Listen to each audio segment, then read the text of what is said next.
Salam moderasi. Sebagai orang percaya, sebagai orang Kristen, saya punya tanggung jawab untuk meluruskan fitnaan dan sanggahan-sanggahan terhadap iman Kristen.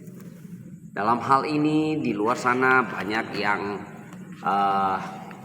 menuduh bahwa Paulus pendiri kekristenan, dan ada juga yang mengatakan bahwa Paulus hidup 300 tahun setelah Yesus, dan seolah-olah kerasulan Paulus yang mengutusnya tidak jelas. Firman Tuhan akan menjawab semuanya itu, bahwa kerasulan Paulus dan pengutusan Paulus jelas langsung dari Yesus Kristus. Mari kita melihat apa yang menjadi catatan dalam Alkitab, di dalam kitab Kisah Para Rasul pasal 26 mulai ayat yang ke-12 sampai dengan ayat yang ke-18. Saya akan membacakannya bagi kita. Dan dalam keadaan demikian, ketika aku dengan kuasa penuh dan tugas dari imam-imam kepala sedang dalam perjalanan ke Damsyik, tiba-tiba ya Raja Agripa, pada tengah hari bolong aku melihat di tengah jalan itu cahaya yang lebih terang daripada cahaya matahari turun dari langit meliputi aku dan teman-teman seperjalananku.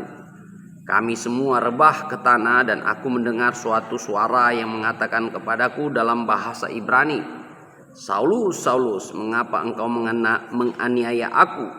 Sukar bagimu menendang kegala rangsang." Tetapi aku menjawab, "Siapa engkau, Tuhan?" Kata Tuhan, "Akulah Yesus yang kau aniaya itu. Tetapi sekarang bangunlah dan berdirilah, aku menampakkan diri kepadamu untuk menetapkan engkau menjadi pelayan dan saksi tentang segala sesuatu yang telah kau lihat daripadaku, dan tentang apa yang akan kuperlihatkan kepadamu nanti.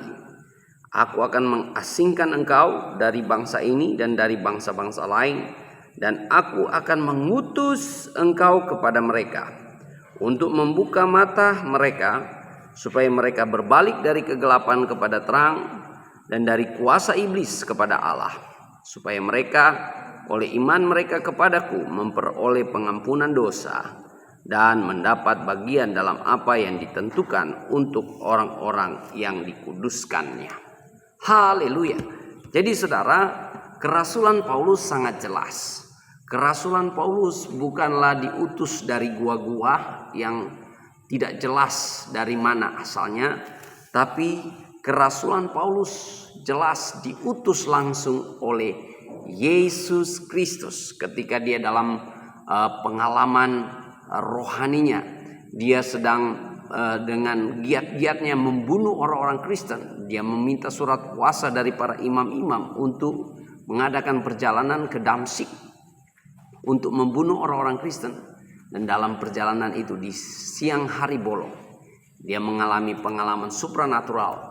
Dia berjumpa dengan Yesus Kristus, dan dari pengalaman itulah dia menjadi saksi terakhir kebangkitan Yesus Kristus di abad yang pertama, dan dia diutus oleh Yesus Kristus secara langsung. Makanya dia dikatakan rasul yang paling hina. Kenapa? Karena dia, sekalipun dia paling hina, artinya dialah orang yang membunuh orang-orang Kristen, dia yang menolak orang-orang Kristen. Namun karena pengalaman ini, dia menjadi percaya, dia menerima, dan dia diutus. Oleh karena itu, sekalipun dia rasul paling hina, tapi dia rasul yang paling giat untuk memberitakan Injil Kerajaan Allah. Jadi tuduhan-tuduhan tentang kerasulan Rasul Paulus yang tidak jelas di luar sana itu adalah modal asumsi, prasangka, atau korban malpraktek pendeta-pendeta yang keluar dari gua-gua. Nah, jadi saudara-saudaraku yang kekasih dalam Tuhan, kita sebagai orang Kristen, kita tahu bahwa Rasul Paulus bukan satu-satunya rasul, tapi dia hanya sebagai salah satu rasul dari sekian banyak rasulnya Tuhan Yesus. Ada Rasul Petrus, ada Rasul Yohanes, ada Yakobus, ada Yudas. Wah, ada banyak rasul-rasul yang lain ya. Ada Rasul Thomas.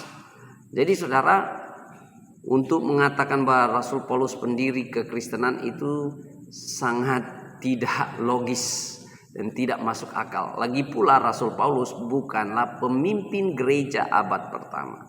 Ya. Yang menjadi pemimpin gereja pada waktu itu adalah Rasul Petrus. Jadi itu harus kita sadari bersama ya.